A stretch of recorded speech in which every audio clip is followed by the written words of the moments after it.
You introduced me to somebody years ago, a prominent business person in Chicago, and I had the opportunity to give them a call. And they said, "You got 15 minutes, go." And I could ask them whatever question I wanted to.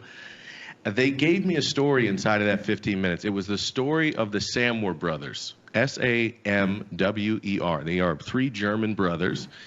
And the story of these brothers, here's what they did. They would spot proven ideas in the U.S. market. They would bring them to overseas markets. They would copy them directly. Their whole thing was speed and execution. We're going to do it fast, fast, fast, and then we're going to do early exits. So these guys, they effectively copied eBay as an example, and then they sold their model back to eBay within 100 days of launching. That's the type of business that they ran. And then they created something called, I think it was Rocket Internet, and that company was just all about copying proven business models in markets where they'd have less competition, being fast to market, iterating, and then selling it back to whoever had that position in the U.S. market at a premium so that they could expand to other markets. So that's the baseline where I'm going. Yeah, I remember that. I remember this, but when was this? This was a long time ago. It was a while ago. So the story I'm bringing up is context for the conversation I actually want to have around MicroStrategy, which is all about MicroStrategy. I'm looking at Bitcoin. I'm talking with Josh. Bitcoin 100,000 or nearing 100,000. I'm like, I kind of want to talk about this, but this isn't interesting. What is interesting to me, though, is MicroStrategy is up nearly 750% this year, Tom. Yeah. And I thought to myself, what does this company do that somebody else can't do?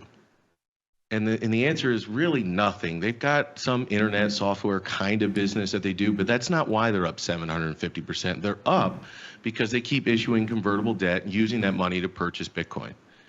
And that strategy is working, and it's being paid off. And now we have another company here, Tom. It's SMLR, and you're going to hate me for bringing up a non-optionable symbol. So before you start creaming me for bringing up this symbol, I'm going to beat you to the punch. There are no options on it, but it furthers the conversation. SMLR is up about 65% over the last month. It's Semler Scientific. They've bought Bitcoin in a very similar manner. About 1,200 or so tokens or coins worth around $115 million. And so I suppose my question to you, Tom, is Tom and Tony, being business people, creating businesses, and knowing that if you create something successful that has margin or that has profitability, that generally speaking, people come to try to replicate what you're doing. My question is, why wouldn't more businesses, after seeing the massive success of MicroStrategy, if they have, they don't have great margins, they don't have an exciting business, why wouldn't they just start adding this stuff and take a flyer on the same strategy that MicroStrategy has been successful at plus 750%? Doesn't matter if you have a strong business, doesn't matter if you can defend your moat. And is this not the second domino, SMLR? Is this not the second domino, and will likely be a bunch of Me Too companies trying to find success in the same way that MicroStrategy? Sure. I mean, but Victor, is this any different than every adding .com to the end of basically any money manager in the entire world that if you want to play catch up, you just buy all the stocks that are up and you just hope they keep going. I mean, this is nothing other than a trend/momentum strategy that usually leads to the ultimate disaster. I mean, there's nothing original about it. There's nothing inventive about it. There's nothing creative about it. There is nothing genius about it at all. It is simply, it's simply a pyramid scheme until the pyramid runs out. And it's a house of cards. It's that's all it is. I don't know. I think the company you're referring to when you first started the conversation, I remember us having that conversation probably a decade ago. And there were I can't remember if it was a German company, I think it was, or it was a Chinese company or something like that. But there were companies that were copycatting other companies. And then you're right, just selling back the IP because, it wasn't protected. Yeah. It was no different when I was recently somewhere that there was, I think we were in the Ireland. I think we were in the airport in Dublin the other day, and somebody pointed out to me that there was what. Poser. And somebody pointed out to me, no. I mean, it's so condescending. The fun thing was there was a shop selling sub sandwiches, but instead of it looked like Subway, everything was designed like Subway, but it was called like Sub now. Hero Way or something. Yeah, right. And instead of McDonald's, they have another company there. Instead of McDonald's, it was called I forgot, like something that ended like McDonald's. But I forgot the name, but it's just like a different version of McDonald's. Coming to America. Right. Yeah, like McDowell's. Exactly. That was a great scene. I guess my point, Victor, is that if you're a money manager and all that matters is you keep up with the Joneses, all that matters is you keep up with the other money managers, then the reality is all you have to do is just do whatever they're doing. And, I always found that to be, I mean, in my opinion, pathetic. In my opinion, MicroStrategy isn't even a company. It's just it's a pure play. It's just like, they were the first pure play in the space. And I give them credit for being a pure play and for putting their money, basically just rolling the dice and just betting it all on Bitcoin. So that part of it's interesting. But they're not really a company. Right. I don't disagree with that, but I guess my point is, you see a Tesla, and then you get the Rivian, the Lucid, the Li Autos, the BYDs, and everyone else. Once the market is proven, you inevitably that's different. That's different. I know you. Well, I'm just the concept here. You're going to get more companies. Then probably you're going to oversaturate the market. That leads to consolidation, and then only the strongest survive. So I suppose I don't disagree with you that MicroStrategy is a pure play here. But that's the nature of capitalism. That what you just described is capitalism.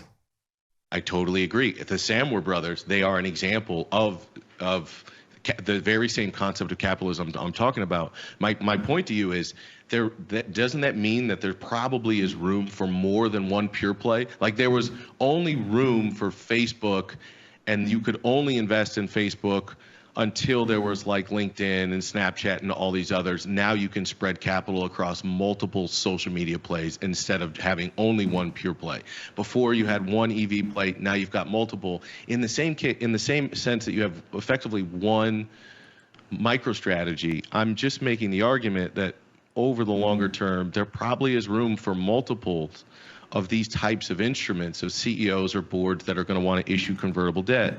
And I'm not saying that 90,000 Bitcoin, 95,000 Bitcoin. I don't know how many people start jumping into the pool here, but it would seem logical to me that another CEO or another handfuls of CEOs attempt to try this. And if you do get another handfuls of CEOs that are going to use their corporate treasury to invest in Bitcoin, maybe not as aggressively as $40 billion at a time as MicroStrategy has, but let's just imagine a couple $100 million, a couple $1 billion. This continues to add upside to what is already an extended Bitcoin price. The more corporate participants you get, the more institutional participants that you get, the more reason, the more demand you have for a finite supply of this asset. And I'm just saying there could be that could be another reason. I understand, but you're just yeah, of course. And you could look at it two ways. Number one, sure, it can fuel lots of lookalikes. The other way is it can be the jump the shark moment and everybody piles on. I mean, I can give you so many examples of, going back to 2007 when there was 150 covered call funds because covered calls were working in 2006 and 2007, but 2008, the market crashed and all 150 funds are gone today. Mm-hmm. There's new there's a huge group of new ETFs coming out, and there's literally like almost hundreds of them. Structured products. Structured, which are basically covered call ETFs because they're taking advantage of a bull market. So people are writing to me going, should we buy these? Look at the returns they've had for the last 12 months. Yeah, we're in a bull market. The market turns around, you'll lose 40%. I mean, I just think that we have to be really careful about not getting sucked into just dumbass, copycat products. And, I give the original player credit.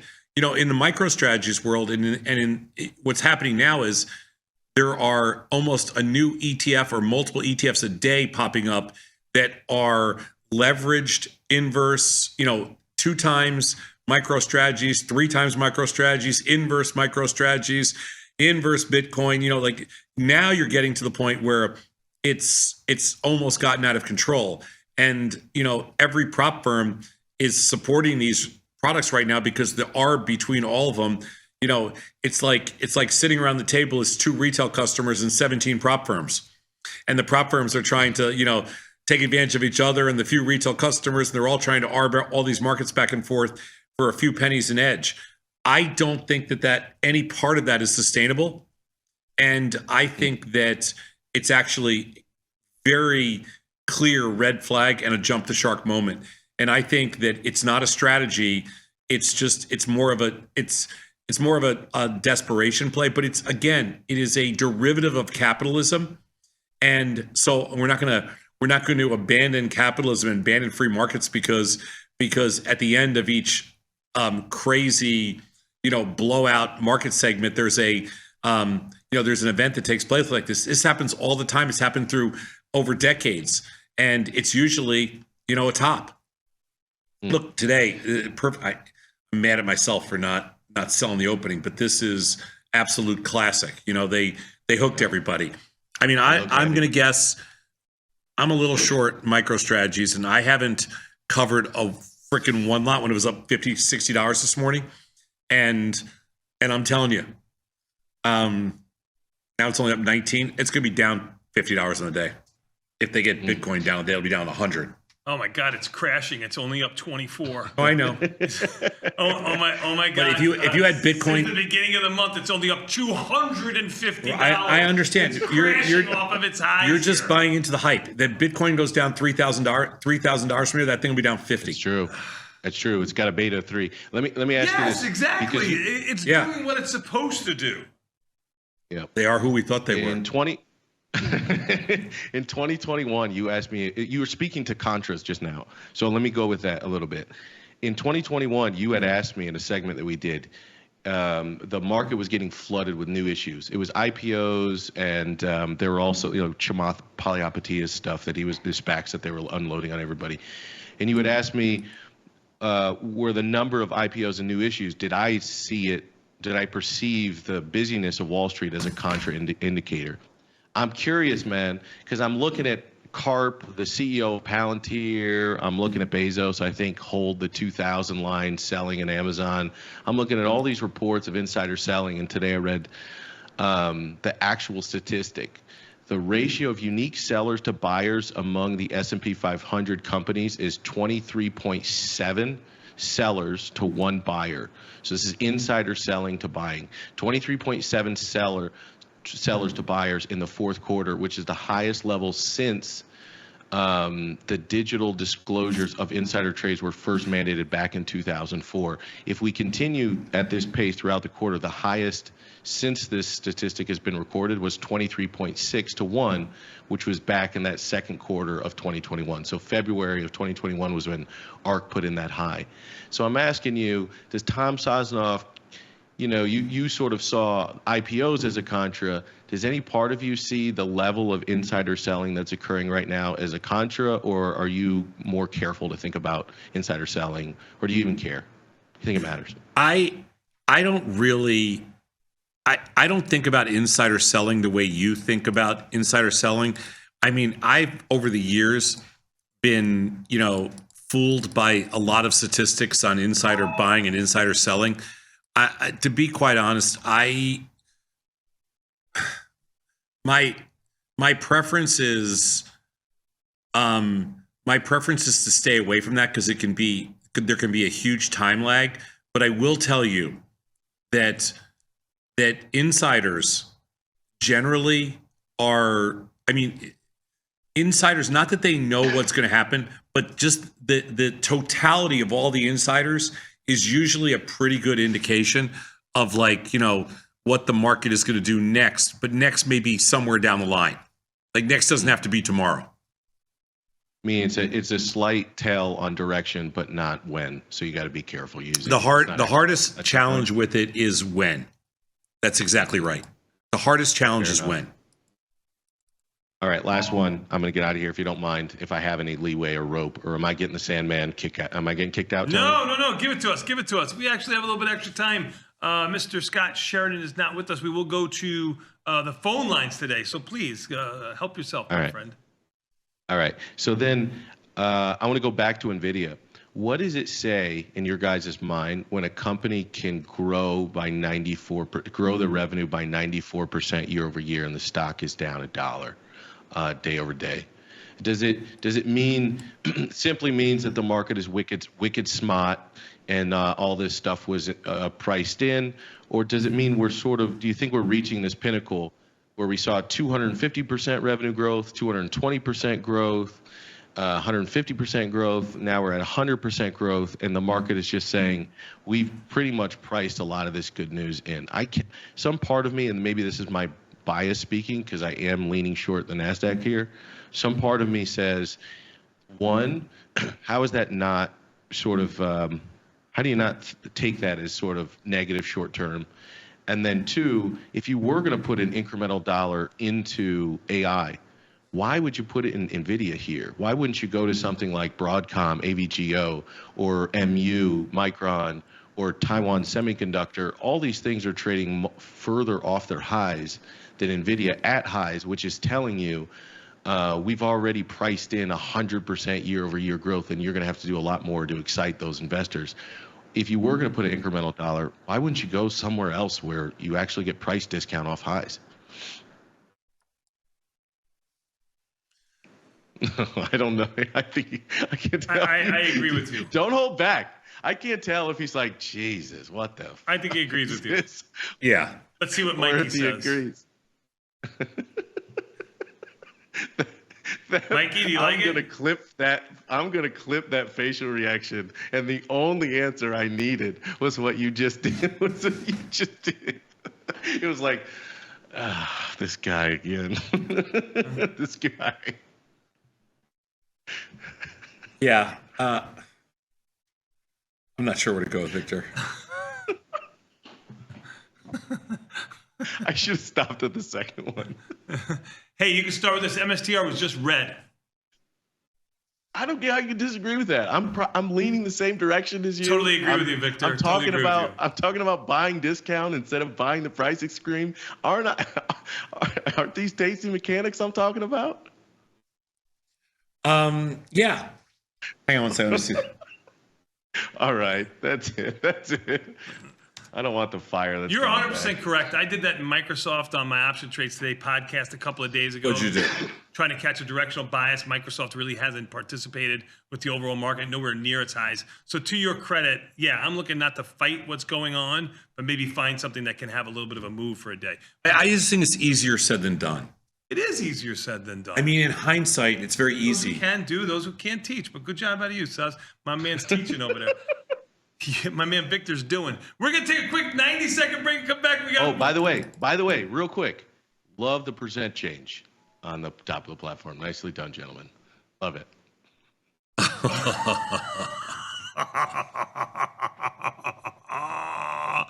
We're going to take a quick 90-second break and come back. We got more Tasty Live after this. Oh, you done did a bad thing. We'll be back. I'm so sorry. I regretted that instantly. No, you didn't. Market measure next. He's a bad man.